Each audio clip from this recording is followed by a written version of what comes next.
दोस्ती 35 लाख रुपए का इनके दरमियान तनाज़ा। इस 35 लाख के लिए शमसुल इस्लाम ने मेरे अब्बू को 3 महीने अगवा करके रखा। दो सीसीटीवी वीडियोस और जो मुल्जिम है उसका बयान आपने सुना। अच्छा, कुछ बातें मैंने कल आपको कहा था कि मैं अगले व्लॉग में बताऊंगा, लेकिन वो बातें अधूरी जो बातें हैं वो ख्वाजा शम्सुल इस्लाम का जो मुल्जिम है इमरान, उसने अपने ही वीडियो बयान में एतराफ़ करके बता दी है। लेकिन उसने पूरी कहानी नहीं बताई कि आया हुआ क्या था। उसने एतराफ़ तो कर लिया कि मैंने ही ख्वाजा शम्स को मारा है और मैंने ही उसे मस्जिद में घुसकर उसके साथ उसको उसको उसका उसको उसकी ज़िंदगी ख़त्म की है। लेकिन उसने जो पस मंज़र में जो वालिद वाली इस कहानी है जो वो बता रहा है, यानी कि वो ये कह रहा है कि जो उनके वालिद थे गुल नबी, वो उनकी जो डेड बॉडी मिली थी ठट्टा से, उसके पीछे जो मुल्जिम है वो ख्वाजा शम्स था। हमें अदालतों से इंसाफ नहीं मिल रहा था और इंसाफ ना मिलने की वजह से मैंने इस तरह करने का फ़ैसला किया, और ये मैंने पहली मरतबा नहीं किया बल्कि मैं पहले भी 3 मरतबा कर चुका हूँ। अब बताने वाली बात क्या है, ये ज़रा गौर से सुन लें। बताने वाली बात ये है कि ख्वाजा शम्स का जो मामला था वो बहुत ही पेचीदा किस्म का मामला था। यानी कि ख्वाजा शम्स अपने जो प्रैक्टिस के जो काम थे वो गुल नबी से लेते थे, और गुल नबी और इनकी आपस में दोस्ती थी, ये भी मैंने आपको कल बताया था। एक बात पे जहाँ पर आकर वो ठहर गया, जो इमरान मुल्जिम है, ये बताते बताते कि आर्टलरी वाला मुकदमे का बताएं कि आर्टलरी वाला मुकदमा वो क्या था। मेरा ख्याल है कि वो बात जो कल मैं आपको बताना चाह रहा था, जो मैंने भी आपको वो बात नहीं बताई थी क्योंकि बहुत ही पर्सनल किसी की बात थी, शायद जो मुल्जिम है मुझे ऐसा लगता है कि वो भी इतनी पर्सनल बात बताने से शर्मिंदा हो गया, उसने भी वो बात नहीं बताई जो मैं कल आपको बताने जा रहा था। वो बात किसी की फैमिली की बात है, मैं नहीं चाहता कि किसी की बात को हम ऐसे डिस्कस करें क्योंकि वो एक है तो बहुत ही अजीब किस्म की बात और क्रिमिनल माइंडसेट की ही बात है। लेकिन चूंकि अब वो बात ऐसी है कि उसको हम डिस्कस ना करें तो बेहतर है। खैर, अब जब पुलिस इमरान के घर पे पहुंची तो मोबाइल फ़ोन इमरान का मौजूद था। पुलिस समझी कि इमरान घर में ही मौजूद है। जब पुलिस ने देखा तो इमरान घर में मौजूद नहीं था, बल्कि इमरान अपनी अहलिया अपने बच्चों को लेकर वहाँ से निकल चुका था। और पुलिस ने और मज़ीद घरों में रेडें मारी। जब कोई नहीं मिला तो उसके घर के 2 अफराद को लेकर थाने मुंतकिल करके पूछगछ शुरू कर दिए। मुकदमा दर्ज हो गया। मुकदमे में तमाम जो इमरान के करीब तरीन लोग थे उन सबको मुकदमे में नामजद कर दिया है उनकी फ़ैमिली की जानिब से, और साथ ही ख्वाजा शम्स से करीब जो लोग थे उन्हें पता था कौन कौन मुल्जिमान हैं, इसलिए उन्होंने फ़ौरी तौर पर इस वाक़े का मुकदमा दर्ज करवा दिया बग़ैर किसी ताख़ीर के।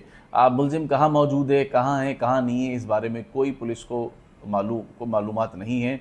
चूँकि उसने वीडियो तो अपनी वायरल कर दी है, लेकिन ये नहीं पता उसने वीडियो कहाँ से वायरल की है। अब ये एक वाक़या FIA के पास 2 सूरत में जा चुका है। एक तो FIA साइबर क्राइम तक ये मालूम हो सके वीडियो कहाँ से आई है, और दूसरा वाक़या कि ये यहाँ मुल्क से फ़रार ना हो जाए। और साथ में जो इसमें मज़ीद जो अहम बात है वो ये है कि ख्वाजा शम्स को जो प्रोटेक्शन मिलनी चाहिए थी वो प्रोटेक्शन मिली नहीं। ये जो इस तरह का बहुत बड़ा वाक़या हो, वकालत में मैंने कल भी बताया एक बहुत बड़ा नाम था। बेहतर होता कि जो हमारी पुलिस है वो इस मामले को किसी भी तरह हल करने की जो है कोशिश करती ताकि एक इंसानी जान का ज़िया नहीं होता। लेकिन कल के वाक़ये में एक इंसानी जान का ज़िया हो गया। छोटी छोटी जो बातें होती हैं ना वो बहुत बड़ी बन जाती हैं, क्योंकि ये पहला वाक़या नहीं था, पहले भी 3 से 4 मरतबा हो चुका था। अगर पहले इस तरह के वाक़ये को रोक लिया जाता तो कभी भी इस तरह की नौबत नहीं आती। लेकिन चूँकि हमारे यहाँ हर चीज़ में बहुत ज़्यादा देर कर दी जाती है, और यहाँ पर भी यही आपने देखा कि बहुत ज़्यादा ताक़ीर कर दी गई। अच्छा, अब जो आखिरी में जो बात है वो ये है कि अब होगा क्या। मुकदमा दर्ज हो गया, तफ्तीश शुरू हो गई है। अगर तो वो हाथ आ जाएगा तो गिरफ्तार हो जाएगा, और अगर वो हाथ नहीं आता तो वही जो प्रोसीजर चलता रहता है पुलिस का एक तहकीकात का, वो चलता रहेगा। अगर मुल्ज़िम मुल्क में रहा तो पकड़ा जाएगा, अगर बॉर्डर के रास्ते भाग गया तो नहीं पकड़ा जाएगा। लेकिन पुलिस ने ये काम बहुत अच्छा किया। एक मरतबा पहले भी आपको याद होगा कि क्लिफ्टन में एक रेस्टोरेंट का मालिक का भाई था या बहनोई था, उसने एक पुलिस एहलकार का कुछ की जान ले ली थी, और वो फौरी तौर पर इस मुल्क से जो है वो फ़रार हो गया था। वो उसी रात को ही चला गया था। लेकिन पुलिस ने यहाँ पर एक अच्छा काम किया कि फ़ौरी तौर पर तमाम जो एफआईए और एफआईए इमिग्रेशन पर रब्ता करके एयरपोर्ट पर इतला कर दी कि इस तरह का कोई भी शख्स सफ़र कर रहा हो तो उसे फौरी तौर पर रोक लिया जाए। इससे पहले इस तरह से इतनी फुर्ती पुलिस ने नहीं दिखाई थी।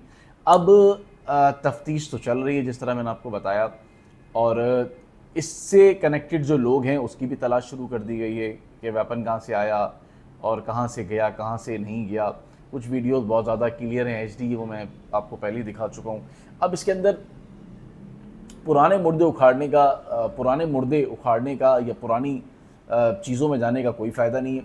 अलबत्ता ये है कि अगर मुल्ज़िम गिरफ़्तार हो जाएगा तो उसने अपने कत्ल का एतराफ़ तो पहले ही कर लिया कि मेरे वालिद को जो है ख्वाजा शम्स ने मारा था, और उसकी रीज़न क्या थी ये मैं आपको पहले ही बता चुका हूँ। लेकिन फिर एक बार बता दूँ मुख्तसरन कि ख्वाजा शम्स और गुल नबी आपस में दोस्त थे, और गुल नबी ज़राए बताते हैं, उनकी फ़ैमिली के भी बताते हैं और कुछ और ज़राए भी बताते हैं कि कुछ ऐसे अहम राज और कुछ काम गुल नबी ने ख्वाजा शम्स के लिए किए थे, जिसकी वजह से ख्वाजा शम्स मुल्ज़िमान